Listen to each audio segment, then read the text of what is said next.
Hi guys! Welcome dito sa The Sun Tarot. Ang reading nito ay for collective for anyone who can resonate sa reading nito. This is a general reading and a collective reading your energy at this time. The moon in reverse. Meron kang nalaman with the moon. More clarification with the moon here. Clarification with the moon.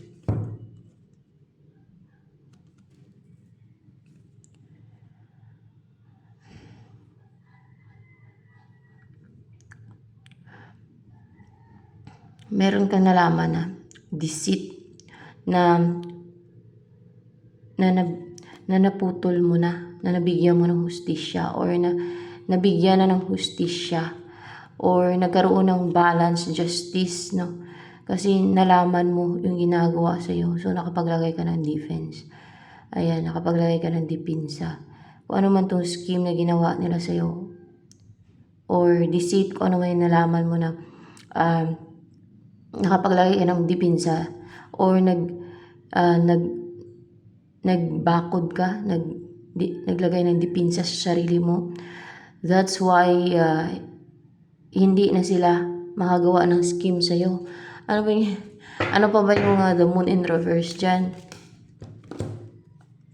Yung there's waiting na magkaroon, parang pinaantay ka nila na parang there's delay, no? Sa growth ng kaperahan mo, ganun. Or pinisti nila pati yung kaperahan mo, yung buhay mo, tapos may parang pinaantay ka. Pwedeng pagdating sa inyo ng person mo, pinaantay ka ng matagal bago mag-take na action yung person mo sa'yo kasi meron silang mga ginagawa na scheme and deceit. Tapos sa kaperahan mo, parang sinisira nila, pinipisti nila yung source of income mo. Mga ganun ba? Ewan ko kung isang tao yung may gawa niyan o marami. Hindi ko lang alam ha. Hindi ko na itanong ha. Basta yan yun. May nalaman ka. That's why naglagay ka ng dipinsa. Kung kaya, ayan o, nagkaroon na ng balance na. And justice na hindi na sila makagawa ng scheme or deceit sa kapirahan mo man o sa love life or sa lahat.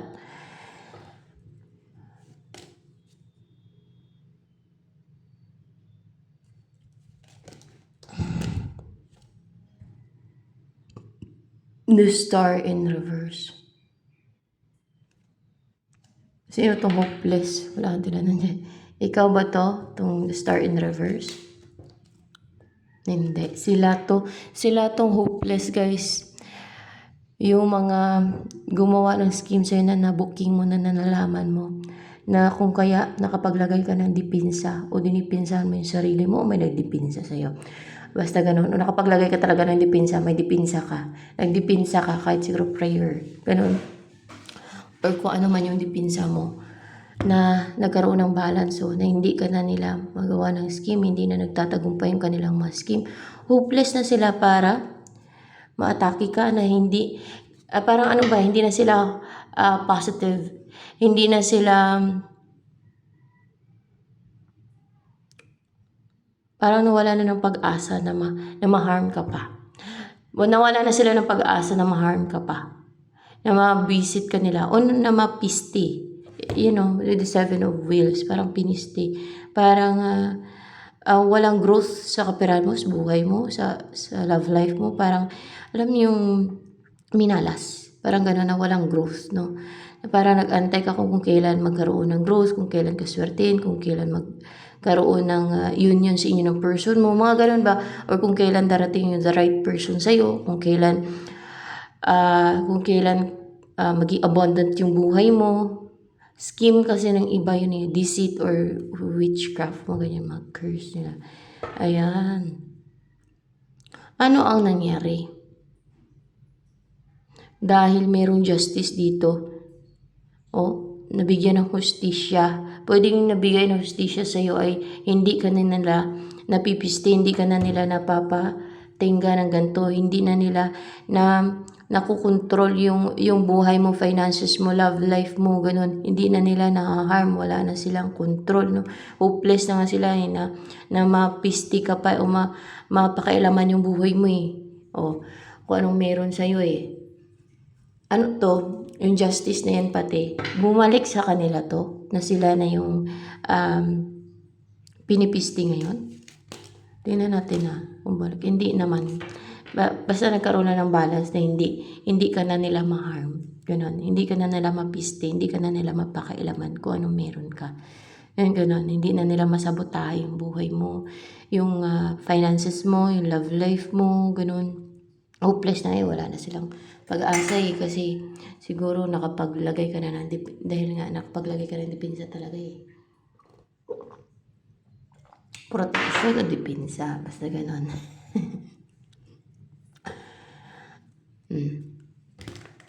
Saan mo nalaman? Sa tarot reading, yung ginagawa nilang deceit sa'yo. Palagi may lumalabas yan dito. Hindi.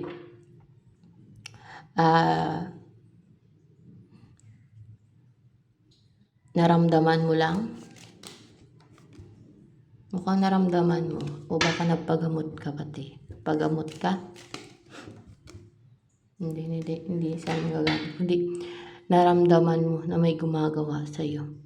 At kung nakapanood ka ng tarot reading, parang mas lalong na naging aware ka lang, no? Mas lalong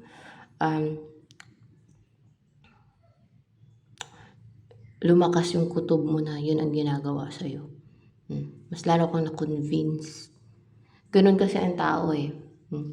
Pagka, kunwari, sa isang source, yung iba isang ano lang eh, naniwala na agad. Pero yung mga taong skeptical kasi, hindi basta-basta maniwala yan kung mga, kahit pa nga na ano eh, na kutob eh, di ba? Yung nagkakakutob sila, hindi pa paniniwalaan eh.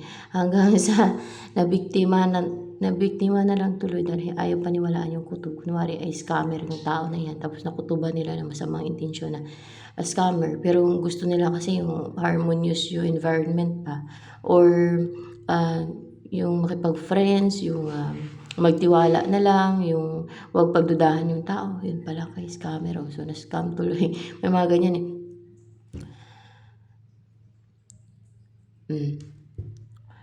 May mga tao skeptical na hindi ma-convince agad, no? Mga ganon. Lalo na kung walang proof, no? Walang proof. So, kahit sino naman siguro, di ba?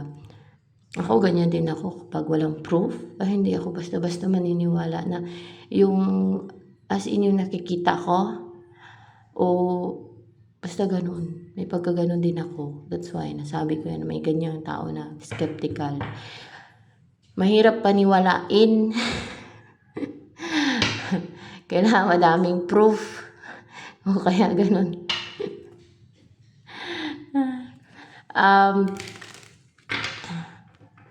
Pagdating sa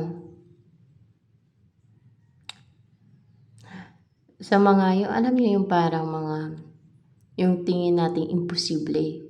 Kasi tao lang tayo, hindi common. Mga ganun. At, di ba, ganun. Minsan, kahit gut instinct natin, nagdududa pa tayo. Tama kaya to? Yung gut instinct ko. Mapaganon ka, mapakwesto sa sarili mo eh. Pero yun daw ang totoong nagsasabi. Yung gut instinct, yun daw ang parang nag-aalarma sa'yo. Na kunwari, huwag mong pagkatiwalaan yung tao na yan. Maliban lang kung clouded yung judgment mo. Kasi minsan pinapaklouded ng kaaway yung judgment ng isang tao, yung isipan ng isang tao. Lalo yung mga witchcraft doings na yan, may ginagawa sila. O kaya yung mga sa evil forces, may ginagawa sila para maging clouded yung isip ng tao. So yan. O minsan, batuhin ka na lang palipad hangin. Mag-clouded na yung isipan mo.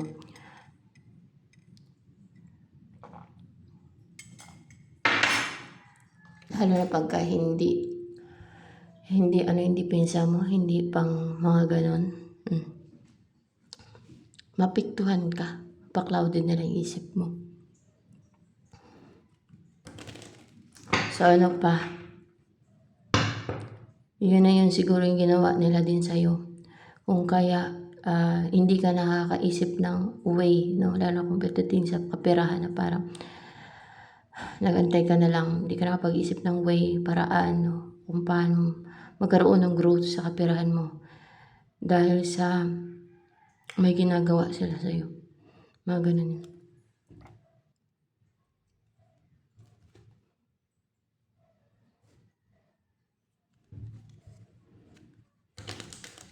Ano ang darating sa'yo? Two of Wands. Upright ba yan? Ay, oo. Upright ba ito? Two of Wands. Sa malayo. May darating sa'yo galing sa malayo. Na may pumipigil sa taong to. Oh? Kung tao man to, pwedeng package siya. Tao to for sure. May pumipigil sa kanya na kung gaano siya ka-determined din na pigilan yung tao na to nang gustong pumigil sa kanya. Pero, yan ang darating sa'yo. Kung gaano ka-strong yung will ng person na to na puntahan ka o i-pursue ka, malamang puntahan ka nito kasi Two of Wands.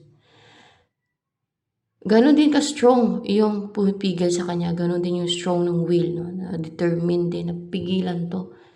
Itong taon to na pumunta sa'yo. Kasi, bakit nila gustong pigilan na inggit? Pag nagsama kayo. Nainggit sila pag nagsama kayo.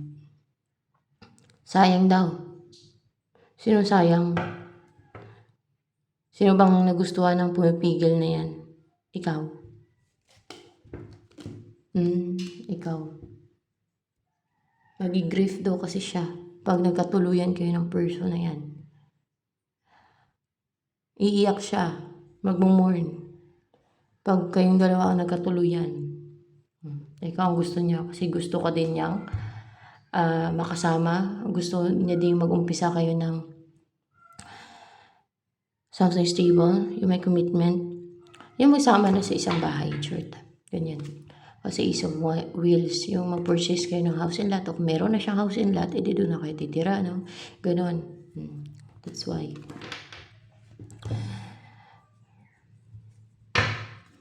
Ano ang in-embody mong energy ngayon?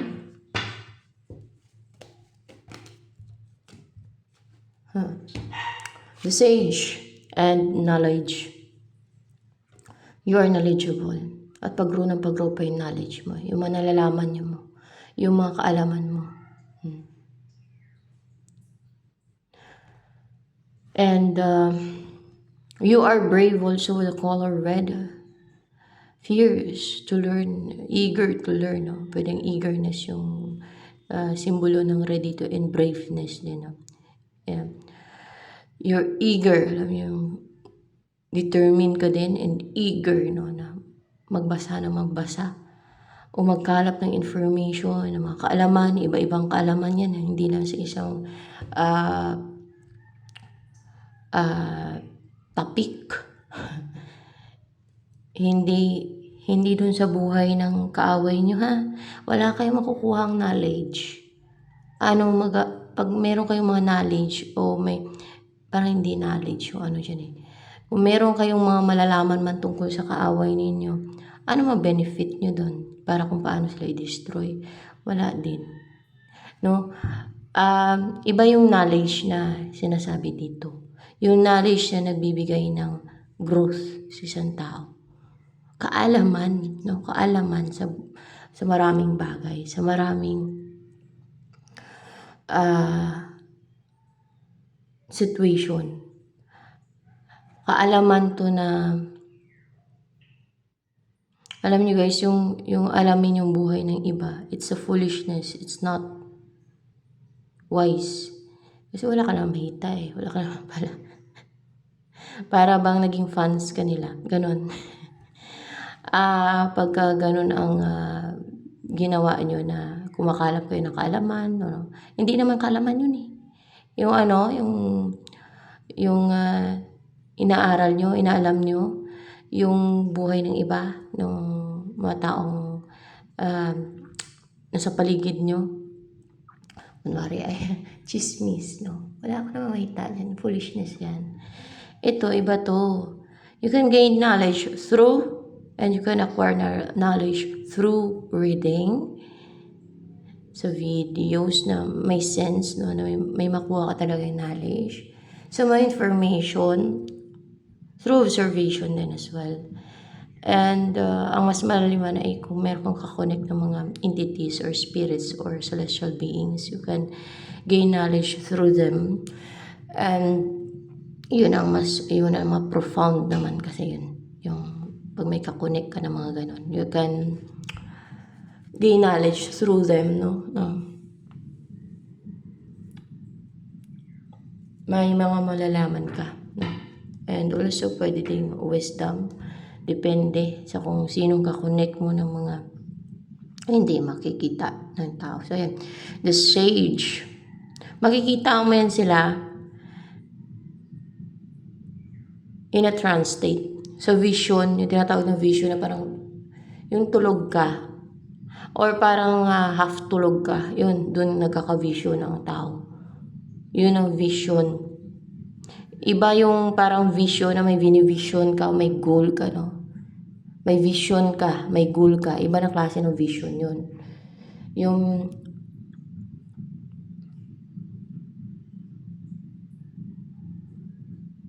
iba naman yung guys, yung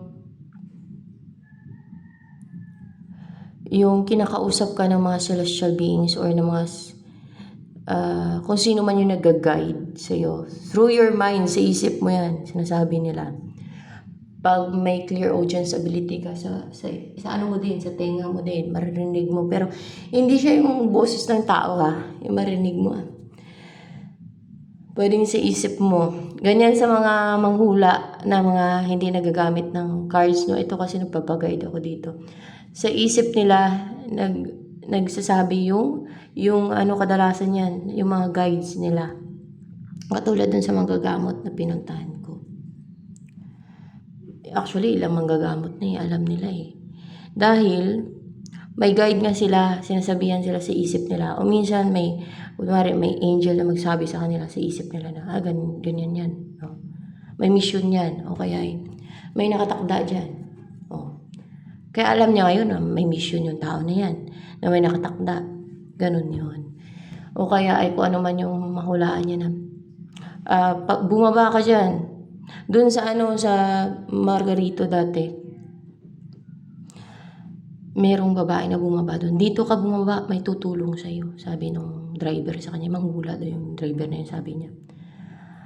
Time nga kumakain kami doon. Ako nga tumulong sa kanya. Kahit kaso lang, konti lang naibigay ko problemado yun. Madaming nasiraan ng ulo yung mga anak niya. Tapos wala siyang pera. Namatay pa yung asawa niya. Ayun. May tutulong sa iyo diyan, sabi ng ganun. 'Di ba magaling manghula 'yon? O yung tricycle driver na sinakyan niya, may tumulong nga. Ako nga tumulong. Kasi pag mga ganun, pag meron naman ako, tutulong talaga ako. Lalo pagka totoo na kawawa talaga na may problema. Ganun.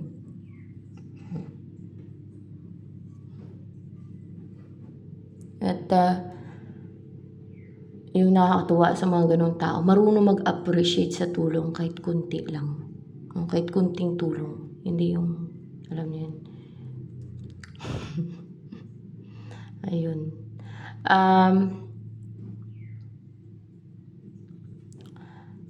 May mga ganun talaga, may mga abilities yung iba na makakomprehend ba, makaintindi ng mga messages from their guides or from the spirits, kung sino may nag-guide sa kanila. Yun na yung mga manghula na hindi naggagamit ng cards, no. Meron din na yung nagagamit ng cards na nakakaintindi ng mga ganun na messages. Meron din yung clear audience na maririnig sa tenga nila. Merong ganun. Meron pating ganun. With the Sage.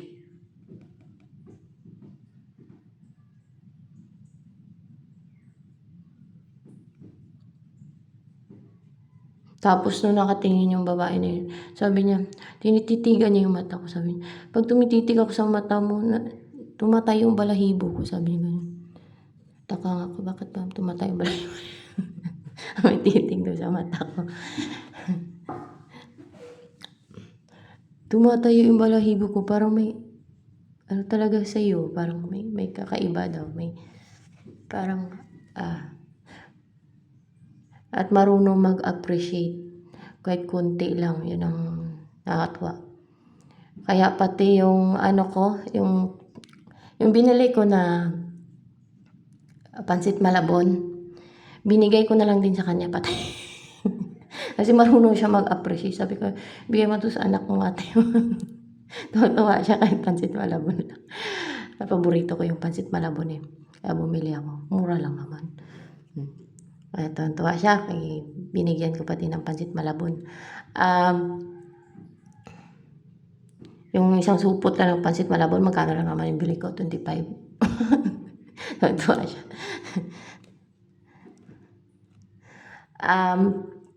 Sage.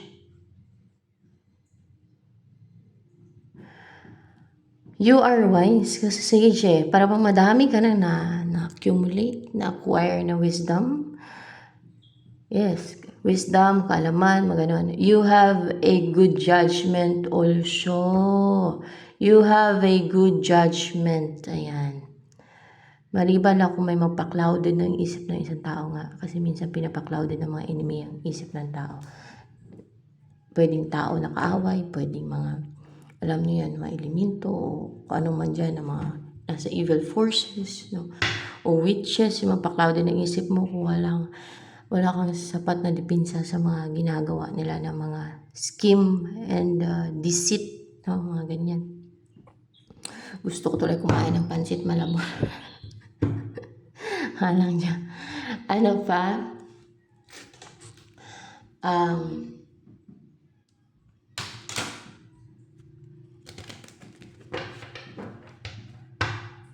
Kahilingan mong magagrant. Come what may, she loves me.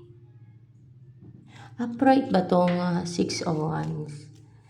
Kasi malaga yan na malaman. Upright daw yan, upright. Upright. Yung magtagumpay ka na maka-recover na sa sufferings, sa kahirapan, o yung naghirap ka, o nahirapan ka emotionally man, o materially, no, financially. Ayan, yung magtagumpay ka na makawala ka na sa mga pagpapahirap nila sa'yo. Ayan.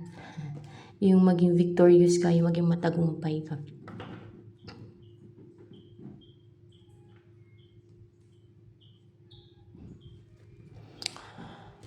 Ano pa? Ano, natupad na ba to? Nag-grant na ba yan? Nag-grant na yan kasi magiging mayaman na yung buhay mo, maging kumpleto, kundi man yung sa specific, no, ay kumpleto yung buhay mo, mayaman, magkaroon ka ng asawa kung wala ka pang asawa, magkaroon ka ng partner, o kung meron kang person na gusto mo pang asawa, yun, na kunwari ex mo, na mahal mo talaga, baka yun na yung makatuluyan mo, baka lang basta magkaroon ka ng kumpletong buhay at prosperous na buhay na. Ayan, hindi ka na nila mapiste, hindi ka na nila mapakialaman yung buhay mo, o hindi na nila makontrol yung flow ng blessings sa'yo, yung pagdating ng mga blessings sa'yo, at abundance, at prosperity, at the right, at yung tamang person para sa'yo, o kung meron na destined o nakatadhana sa'yo, ay darating na yan. Ayan. Sino kayo mapapangasawa mo, makakasama mo sa buhay? O kung mayroon na din. Yun na yun. Ano to? 5 of Swords yung energy niya. Superior na person, courageous, and clear yung mind nito kasi sword, no? na hindi siya dapat magpapigil, hindi siya magpakontrol. Ito na yun. Yan na yun. Ito na yung Two of Wands na yan, no? Siya na yan na magte-take ng action. Yan na yun, yung magte-take ng action sa'yo. For sure. Siya ba to? Yung Two of Wands na yan. Yung Five of Swords and Two of Wands, isa lang ba yan sila? Same lang. See? Oo daw. Yan ang mag-offer ng cup of love sa'yo na courageous. Hindi siya magpapapigil, hindi siya magpaparestrict sa mga gustong pumigil at sa mga gustong mag-restrict sa kanya. No? Kaya nga, nasabi ko dito kanina, may gustong pumigil sa kanya, di ba? Yung sabi ko siya kanina, siya yan na hindi siya magpapigil. Talagang determinado din to person mo na to na mag-reach out sa'yo, mag-offer ng cup of love. Ayan. Madami kasing scheme at tricks yung enemy, no? Pwedeng sa yung hindi natin nakikita ng mga enemy. Pwedeng yung mga witches na basta makampo ng kadiliman. Mga ganyan. Pwedeng yung mga bitter sa inyong connection. Kasi, yun nga, meron nga yung nagkakagusto na isa sa'yo. Pwedeng ex mo or new person or ewan ko, current person or o shooter mo na hindi ayaw yung pumayag, hindi siya pumapayag, no? Parang napaka-determined niya din and eager din, no? And talagang porsido din na pigilan ito, itong person mo na to, pero hindi yan magtatagumpay. Hindi yan magtatagumpay kung pigilan yan sa inyo yung person mo sa person mo.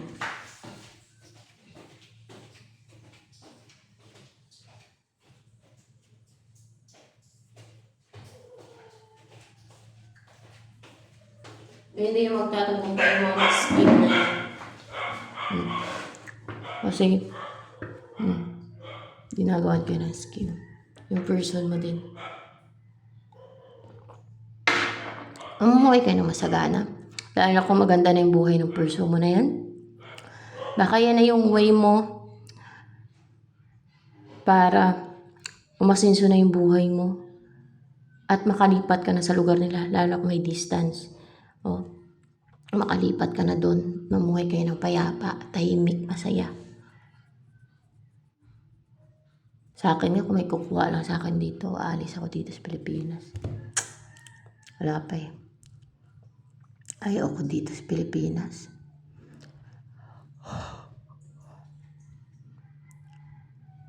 Naasahan ko sana yung ex kong foreigner. Kung sino sa kanilang kikilos, kukunin ako dito. Ayaw ko na kasi talaga dito, madaming witches dito na gustong pigilan yung yung growth ng pera ko. Yung growth, yung kahit mga negosyo, pinisti nila. Pati mukha ko nga eh. Ang daming scheme na ginawa ng mayan, kaya baon na lang talaga ako. Alam niyo, inggit ng tao kasi pag mayroon lang talaga eh, aalisin ako dito sa Pilipinas, ayaw ko dito.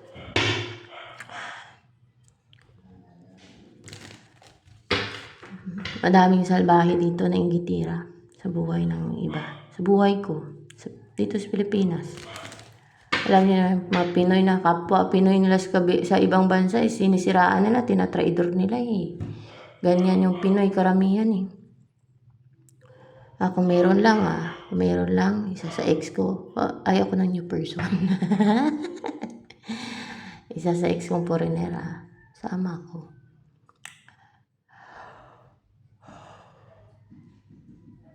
Yung asawa ko naman, padalhan ko na lang yan. Pag may trabaho ko dun. Ayaw ko na talaga dito.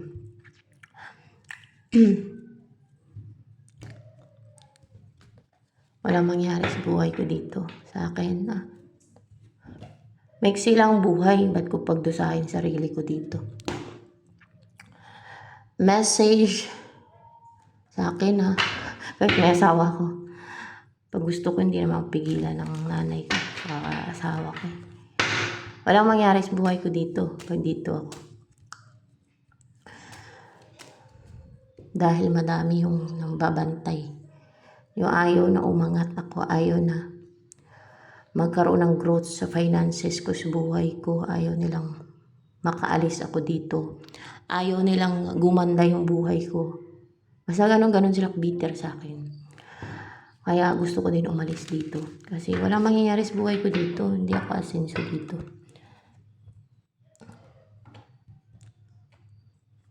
O kaya naisip ko, probinsya. Balik talaga kami sa probinsya. Madaming inggitira dito. Kahit dyan nga sa YouTube, oh. Kunting ano lang, inggit na agad, manghalit. Nako. Ang babantay na inggit. Ay, sus. Pero yung mga yan, yung piro na makabaksahan ng mga yan. Dahil sa evil yung ugali nila. Message ng angels for you. Children, your connection with children is part of your life's purpose.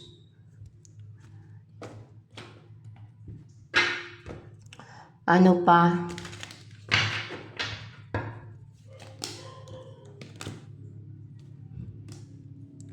Huwag makipag-away.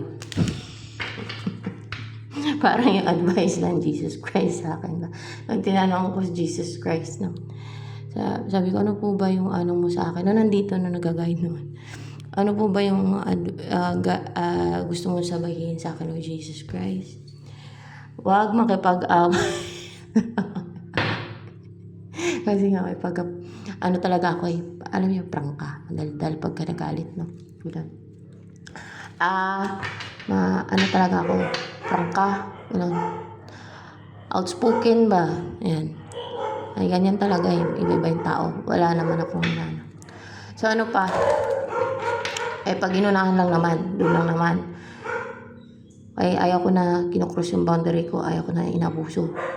Alam mo yung balak ng abuso. Mga ganun.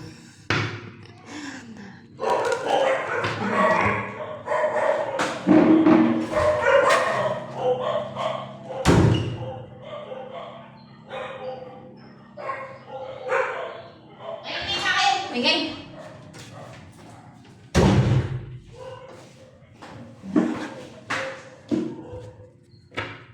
Ano yung message pa ng angel sa'yo? Huwag na makipag-away, no?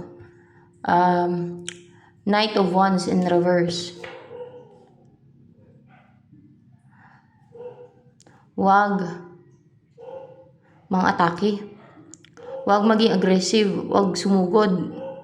Huwag mga atake. Huwag maging aggressive. Huwag maging aggressive. Huwag makipag-away. Upright ba to? Tingnan natin. Upright. Maglagay lang ng depensa, no? Maglagay ka lang ng depensa at protection, ganon. Huwag kang makipag-away. Parang ako lang alam yung kahit siguro sa sa mga sa internet siguro makipag-away siguro kayo ganon. Okay. Kasi yung iba kasi nang una naman talaga yan sila, no, nang bubuli, nang babastos, kaya yan. Pero yun ang sinasabi nila kay Jesus Christ, wag daw makipag-away. Yun din ang yun. Kasi, di ba, nung buhay pa si Jesus Christ dito sa lupa, hindi naman talaga nakipag-away yun. Di ba? Mahaba yung kanyang pasensya. So, yan. Pero sa panahon ngayon, pag pahabaan yung pasensya, maabusuin ka lalo. Sa tingin ko lang. Ewan ko lang. Ganyan yung view ko Ganun ako mag-isip Ganun yung mindset ko Kaya, away na kung away. Ganun ako. Hindi pwedeng mga abuso sila. Hindi pwedeng mag-cross ang boundary. Kasi, basta hindi talaga pwede. Ganun din ako. Pero, mali daw yun. No? Ano magiging buhay mo?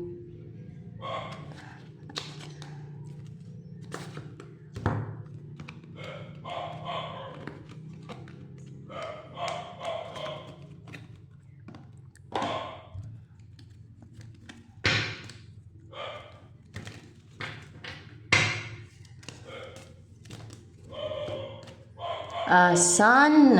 Guys, ang ganda.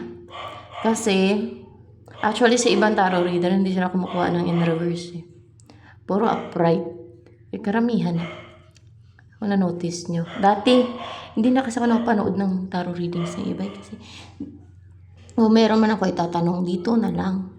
Ganun. Tapos nagpapaguide ako sa celestial beings, mga ganun.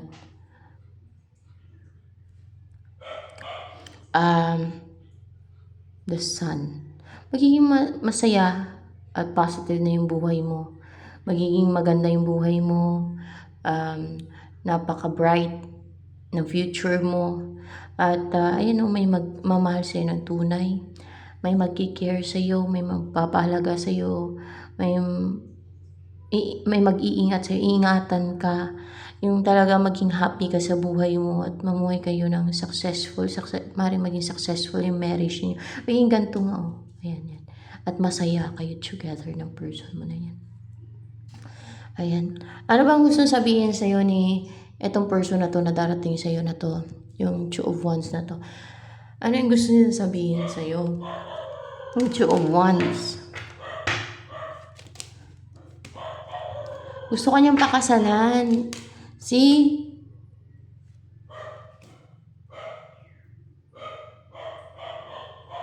And Seven of Swords in reverse. Ay, teka. Parang pa to. In reverse ba tong Seven of Swords? Yeah. Hindi. Upright to. Gusto kanyang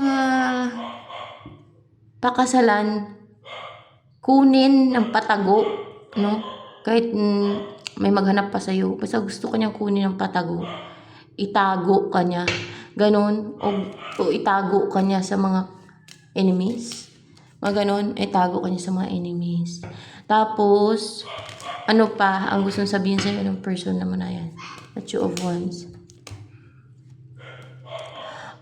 Prangka. Matapang na siya. Malakas na yung loob niya. At hindi na siya nahiya, alam yung komportable, independent, confident siya, ganun, stable. Na hindi na siya nahiya na sabihin ko ano yung feelings niya sa'yo.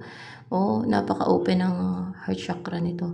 At napaka-pure yung intention niya with the white hair and positive siya na sabihin sa'yo. Alam yung pag-roaster kasi prangka, no? Outspoken, mag-outspoken na siya sa'yo.